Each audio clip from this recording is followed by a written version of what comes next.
안녕하세요. 온누리교회 여성민 목사입니다. 오늘 참으로 귀한 날입니다. 하나님의 은혜가 여러분의 삶과 여러분의 가족에 있기를 주의 이름으로 축복합니다. 우리는 역사를 나눌 때 BC와 AD로 나눕니다. BC는 Before Christ이고요. AD는 라틴어로 아노 도미니, 주님 오신 이후로 역사를 나누게 됩니다. 영적인 세계도 마찬가지입니다. 분명한 것은 예수님을 믿기 전의 삶과 예수님을 믿은 후의 삶이 분명하게 나뉜다는 것입니다. 오늘 BC에서 AD 삶으로 완전하게 바뀐 바울의 강력한 메시지가 있습니다. 에베소서 2장 1절에서 10절까지 말씀을 함께 읽겠습니다. 에베소서 2장 1절에서 10절 말씀입니다. 그는 허물과 죄로 죽었던 너희를 살리셨도다. 그때에 너희는 그 가운데서 행하여 이 세상 풍조를 따르고 공중의 권세 잡은 자를 따랐으니 곧 지금 불순종의 아들들 가운데서 역사하는 영이라.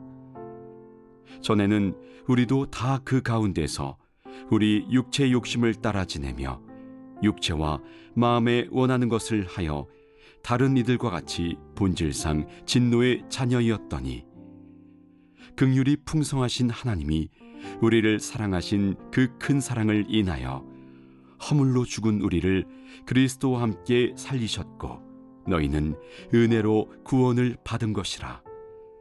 또 함께 일으키사 그리스도 예수 안에서 함께 하늘에 앉히시니 이는 그리스도 예수 안에서 우리에게 자비하심으로써 그 은혜의 지극히 풍성함을 오는 여러 세대에 나타내려 하심이라.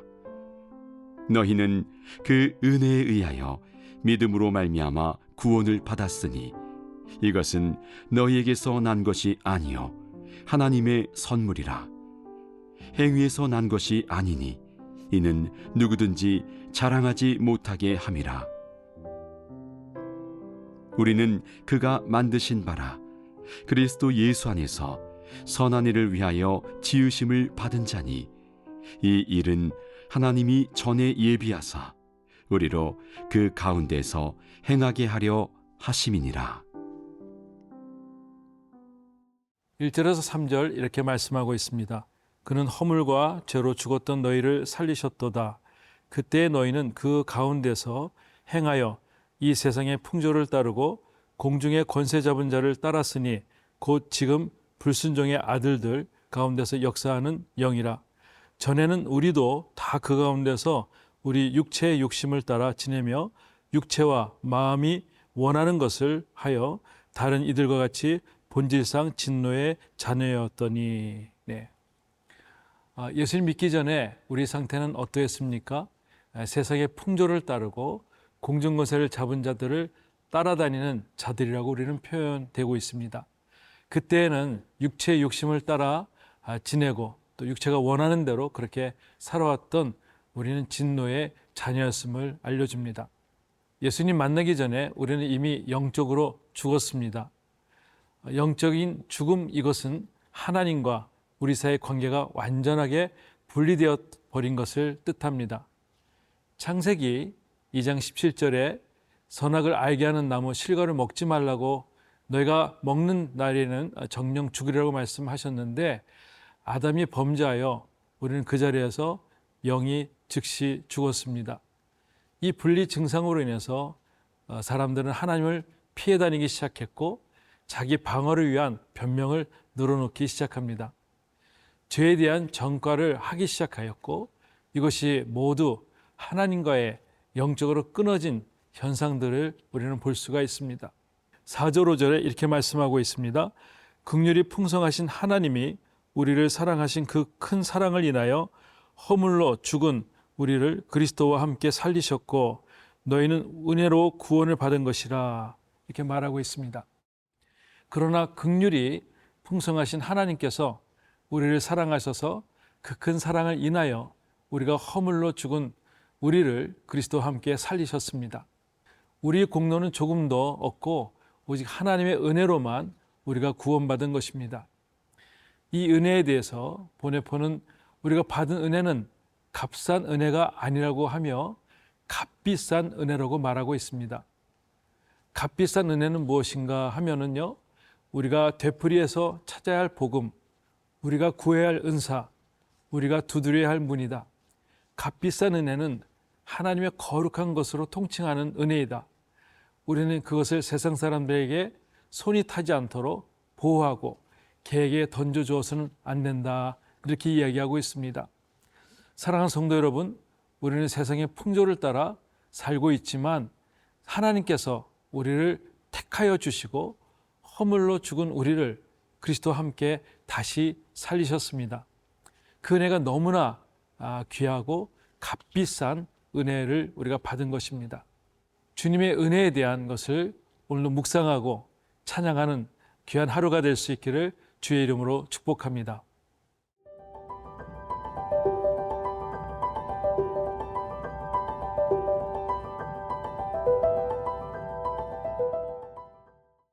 은혜 받은 사람들로서 생각해야 할 중요한 절이 있습니다. 8절, 9절입니다. 너희는 그 은혜에 의하여 믿음으로 말미암아 구원을 받았으니 이것은 너에게서 난 것이 아니요 하나님의 선물이라. 행위에서 난 것이 아니니 이는 누구든지 자랑하지 못하게 함이라. 네. 예수님은 우리를 구원하신 분입니다. 예수님은 찬양받기에 합당하신 분입니다. 그래서 우리가 스스로 높임 받을 수가 없는 이유가 있다면 우리가 아무리 착한 일을 해도 우리 스스로는 구원받을 수 없습니다.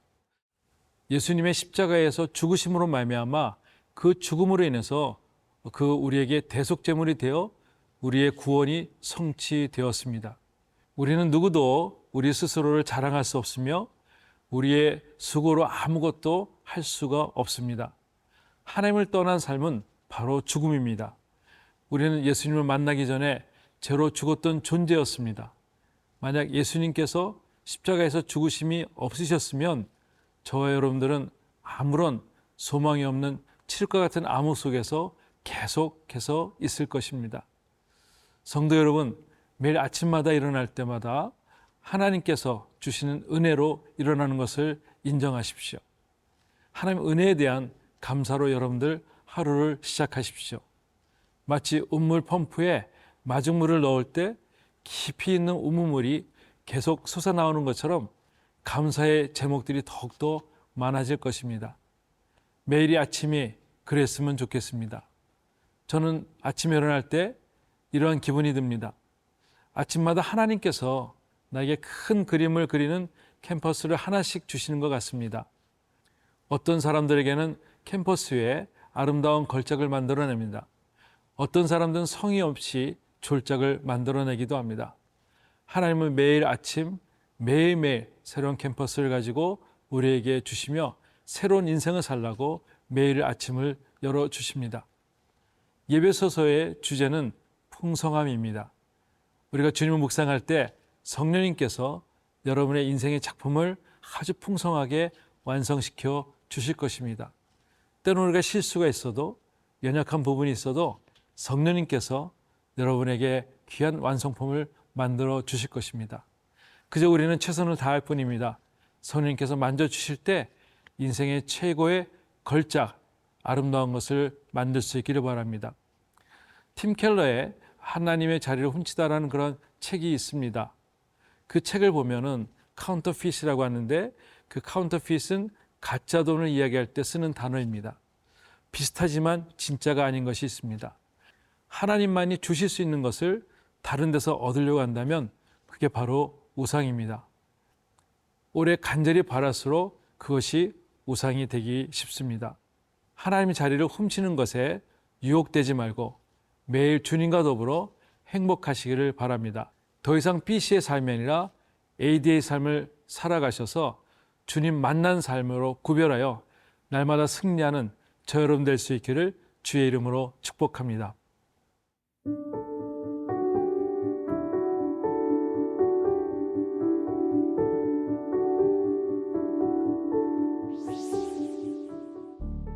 하나님 아버지, 우리는 진노의 자녀요 허물과 죄로 죽었던 저희였지만 하나님께서 그리스도로 말미암아 우리를 살려주셔서 감사를 드립니다.